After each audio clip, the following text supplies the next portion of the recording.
everybody, and welcome to this EduTech panel on digital burnout, which might be a new word for you in 2021.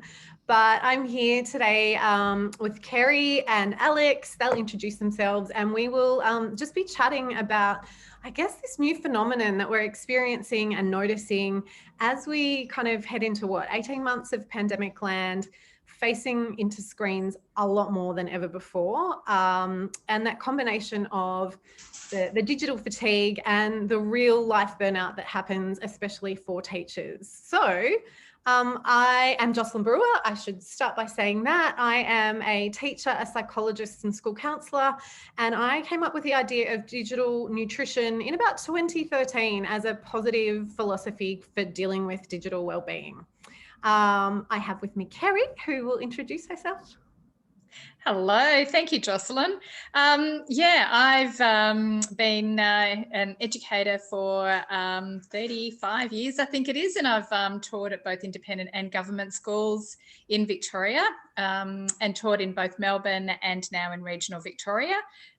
So been teaching down in Warrnambool on the southwest coast of Victoria. So it's been really lovely being able to compare both co-ed and single-sex schools and government and independent schools.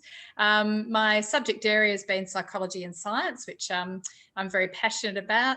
And I've also pretty well my whole educational experience have had a pastoral role. So, and this for the last 10 years, I've been coordinating the pastoral care program at my current school. And we've sort of been having fun trying out lots of different things as far as that goes. But one of my real passions has been the well-being of students, and also how to foster really how to combine neuroscience and how to make them effective learners, essentially. So, Alex.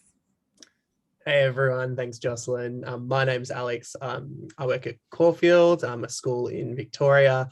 I teach English and English language at the school, but I'm also a pastoral leader at the school. I actually used to be an e-learning coordinator here as well, or what we call a learning technologies coach. So looking at the digital wellbeing and the different things that our students engage with and encounter online, and how we can sort of holistically look into that as a school was a big passion project of mine a little while ago, and this continued into my current pastoral role.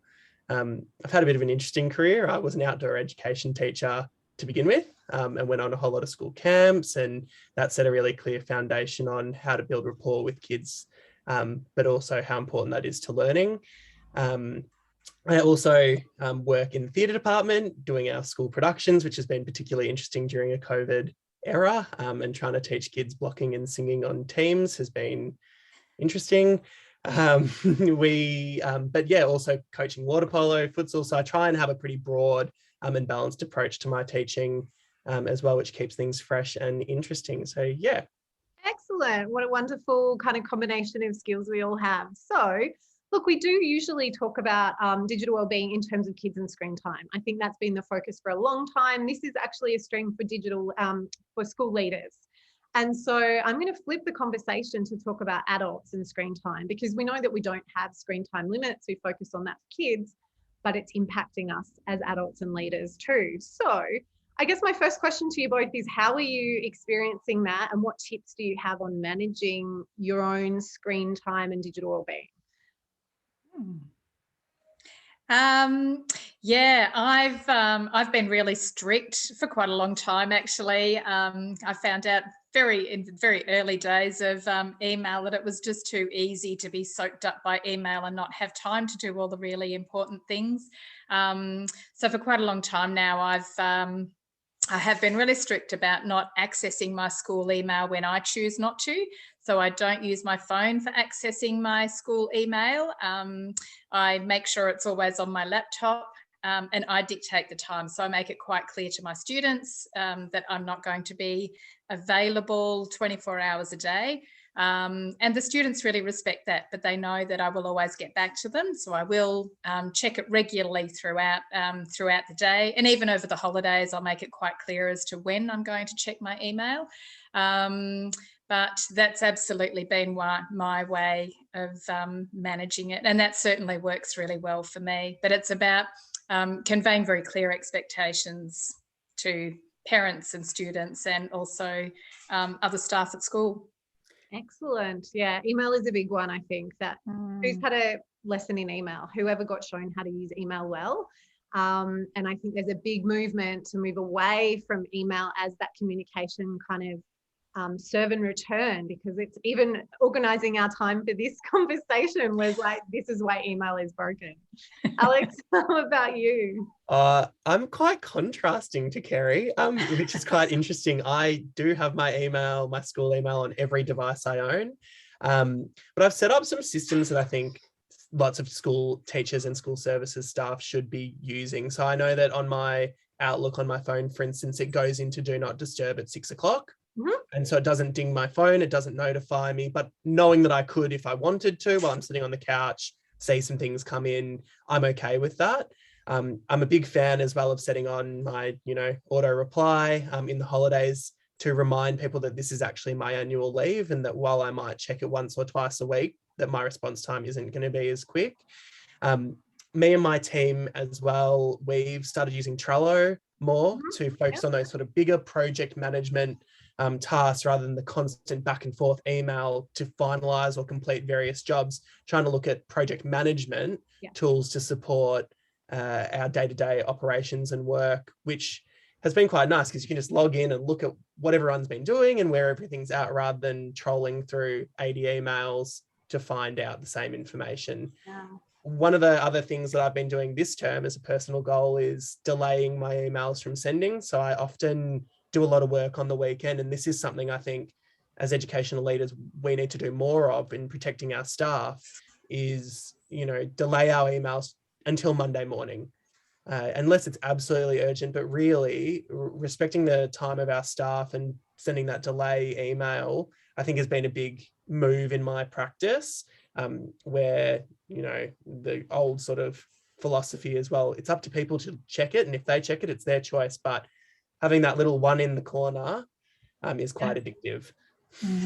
Yeah, look, I think they're really, really great points, because what I'm fascinated about is the psychology behind some of those things. So if my boss is emailing me on Sunday, that I should maybe be working and replying.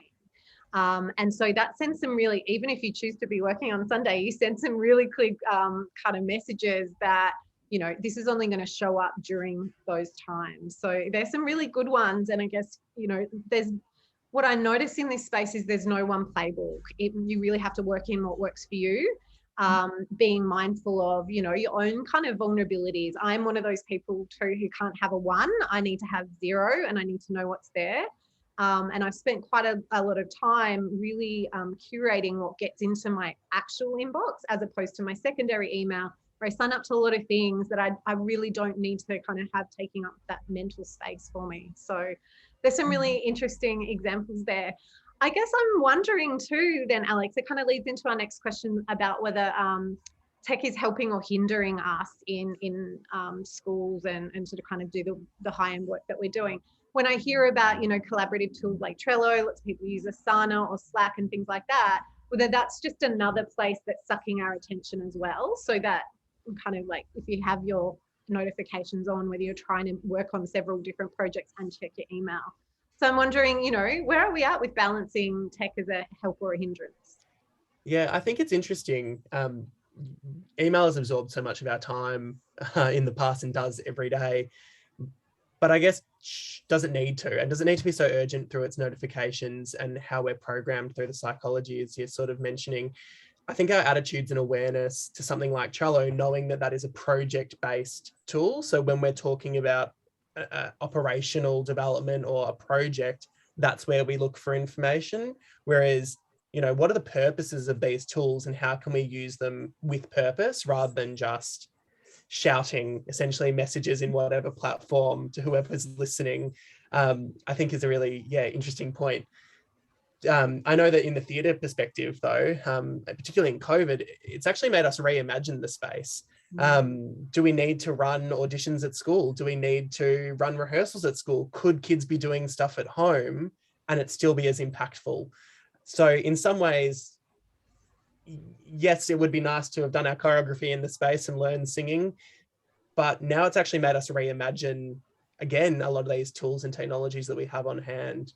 Again, I guess the trick is that we have to set up those behaviors and those attitudes and those habits around how we're engaging with it, when we're engaging it, and what the purpose of each tool is. Yeah, and I think because there's so many tools for so many things, so there's actually delivery of, you know, curriculum and doing what we're doing, but in a like physically distant way.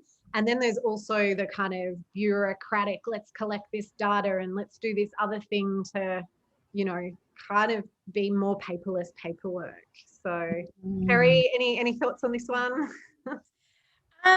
Yeah, I think Alex really, you know, encapsulated the whole concept of using tools that help us to keep our time, be in control of our time, basically, and in control of our jobs. So I think one of the things about email and tech is if it starts to get out of our control, that's when it becomes really overwhelming and stressful. So it is really good that there are some tools around that are increasingly helping us to actually use it to our advantage.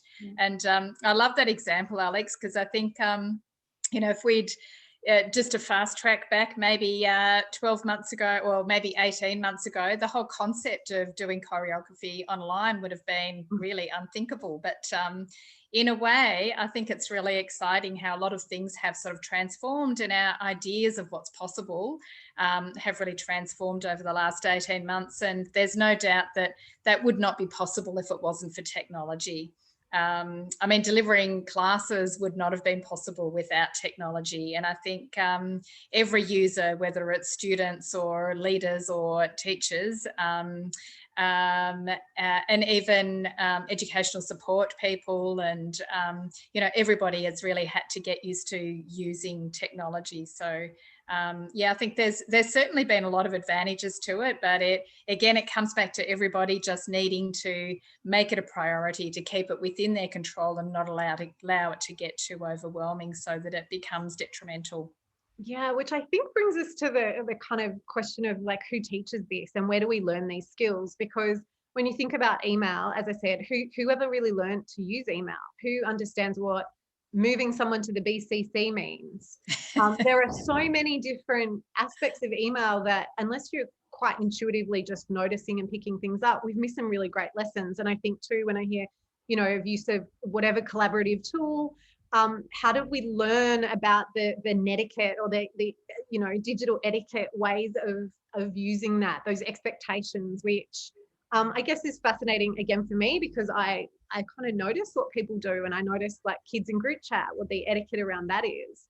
So how do we communicate some of these things to staff instead of digital kind of culture, digital wellbeing culture? And also, how do we notice when we're tipping out of balance? Or because I think, you know, even for adults, even for me, I notice that it's hard just to keep those boundaries in place. It's hard to kind of push against the tsunami of information on our devices. So what do we do? How do school leaders support us learning these things? Is it a lesson? Is it, I don't know. I think, or certainly from my experience, learning a lot of that purely has been through collaborative means, and we've all got different areas of expertise. So I know certainly where I work, there's a lot of sharing of things, and a lot of our meetings sort of at the end of meetings, once we've done our formal stuff, is a lot about sharing about different things, and often to do with technology or different ways of delivering lessons. But also students are a fantastic resource, and they certainly, I know I'm a bit of an older teacher now, but the students actually learn a whole lot of really different sort of things to what I might actually come across. So, you know, I think they're a really excellent resource as well. But I know our school leadership does actually explicitly include some technology aspects into our meeting schedules, which I think is really important, especially if, you know, we all need to be on the same page in terms of communicating. Alex?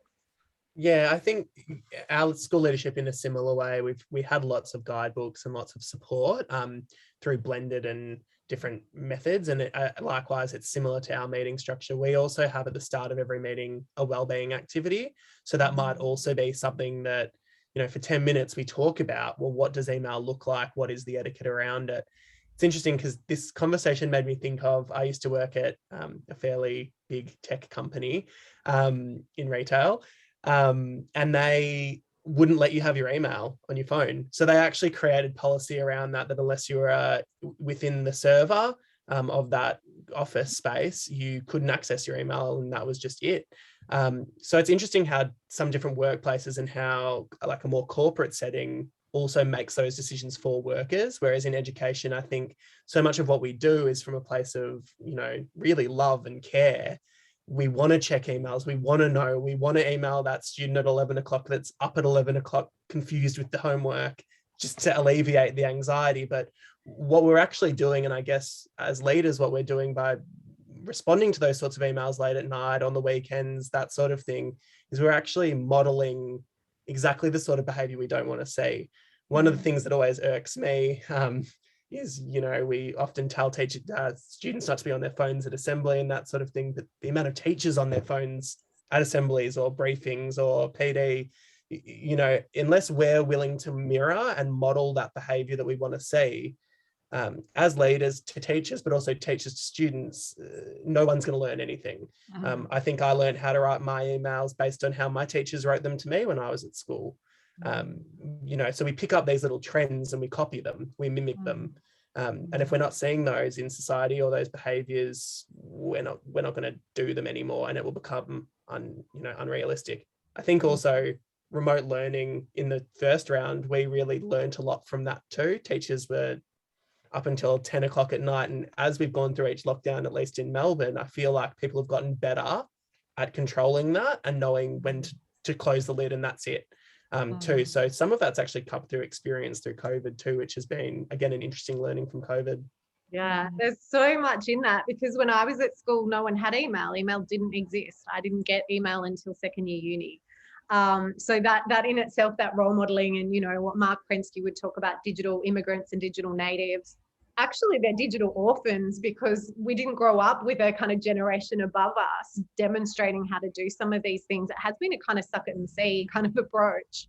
And certainly, that wanting to be responsiveness is kind of part of why we're teachers, as you say. And so we kind of get stuck in that and enabling things and enabling that, oh, I'm stuck, I better ask for help, which we want that to happen, but not at 2 o'clock in the morning.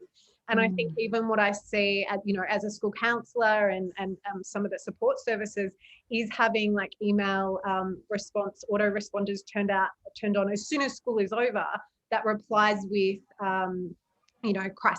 crisis numbers, so that even though we're reminding people, hey, I've got this and I will check it, if you're stuck, here's where to go. And so there's that constant reminder and expectation management, which I think is really, really helpful.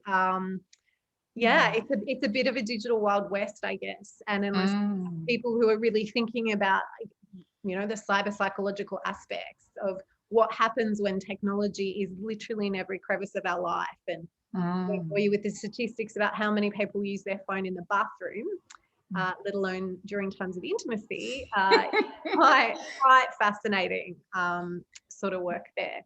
And I think, can I also just add to that? I think it's because young people these days have grown up, they've literally grown up with technology, and some young people are exposed, have the ability to be able to use it, almost 24 hours a day. I'm really concerned about the impact on sleep these days with a lot of young people using technology late into the night. And I actually think that also applies for adults as well. But I also think it's really becoming a very important place for us as educators to be role modelling to the students and teaching the students about what is appropriate. Otherwise, they go to the default of just wanting to be on their devices, literally all every waking moment, basically. And even though, there's a lot of really fabulous, they can be doing lots of different things on it, it's just about getting that break from that screen time, giving their brain, I'm into brain breaks, and I really our school really tries to promote very regular brain breaks during classes. We also have implemented device-free days in our library at school, and that's just been an absolutely fantastic thing. So a lot of those kids that had been going to the library for their safe space had been taking their devices, and they'd just sit there and play on their iPad or their computer. But on our device-free days, it's now the busiest time in the library, and you know, these kids are meeting other kids and they're connecting, playing games. It's just got such a different vibe to the other days when they might be in there on their devices.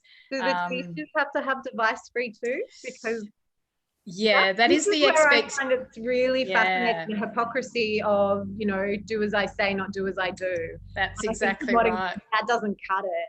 And I think it is the expectation. Psychologically, it's interesting as well, because, you know, we used to have that sort of one big desktop computer in the classroom, and that used to be the reward. Finish your work and you can go onto the computer. So we've sort of, you know, unintentionally created this real addiction that's a reward. Going on a device is a reward. You get to do the things that are fun and entertaining and exciting. And it's interesting how that, and I guess it would be potentially an interesting study, Jocelyn, of how even our approaches to those sorts of things have potentially contributed to overall addiction and that sort of thing across many generations. Yeah, using screen time as a currency, I guess, is our first trap. We're kind of getting into digital parenting a little bit here, but, you know, the idea that using a device or something like that rather than intrinsic motivation is one of those things. And again, I kind of come back around to that, the adult examples of that, you know, like they're really, I think there's just so much hypocrisy, and there's this expectation too that what young people are doing with devices is all fun and games and time wasting, whereas, oh, we're checking our email and we're being really responsive, or, you know, all of that stuff, which, you know, I guess is more true, but not necessarily vindicates us from the fact that we're then not unplugging. We're not really giving ourselves those brain breaks that you were saying, Kerri, which I agree, the sleep thing and the brain breaks is just as important for us as, you know, fully wired up prefrontal cortexes as the ones that are developing, because we have a Paleolithic brain and we're consuming more information in a day than they say people in Shakespeare's time consumed in their entire life. And that has such impacts for how we process that information, the quality of our sleep, and whether or not we start the day in a mood that is ready to actually shove more information into our brain. And I think that's, you know, I'm kind of not sick of talking about this in terms of kids, but I'm really still interested in the impact on teachers and leadership and the burnout aspect. When, you know, we're teaching on Zoom, we're doing all of these things with technology, then we have to, you know, do all the data collection as well. So lots. Yeah, just on the brain breaks and things, my students will regularly ask for brain breaks during a class, so they know when their brain is getting tired and when they just need a bit of a shift of energy. And a lot of senior students are actually choosing not to use their devices in class because they know what a distraction they are, and they know that potentially, you know, they're going to be on them a lot in the evening. So they're now choosing to take a bit of a break. But interestingly, we've now started doing brain breaks in meetings because staff are also just realising that, yeah, it's really easy just to keep hammering away, you know, at the tick list to get the jobs all done. But it's just really important for us to, it's, you know, we need to be role modelling for ourselves as well, to give ourselves a break. Any final comments, Alex, before we wrap up? Oh, look, there's so many things we could talk about for many more hours, but I think we don't have many hours. No, I think everything that's been said is so incredibly important. And I think role modeling this sort of behavior, from leadership to teachers to parenting, it all contributes together. And it really is a holistic approach we need as a society, really, to see improvement in these areas. Maybe we need to start a little virtual group to share some tips and tricks on digital wellbeing and avoiding burnout for teachers and leaders. Maybe that can be our next kind of project we could do together. I've been trying to find projects to work on with you for a while there, Alex. So thank you so much. Thanks for tuning in. Bummer that we couldn't meet personally, physically, but hey, virtual means hopefully a lot more people access this conversation. Thank you so much for your time. Lovely to chat. Scroll safely and slowly and mindfully. Thank you. Thank you so much, Jocelyn. Thanks, Alex. Nice to have the chat. Bye.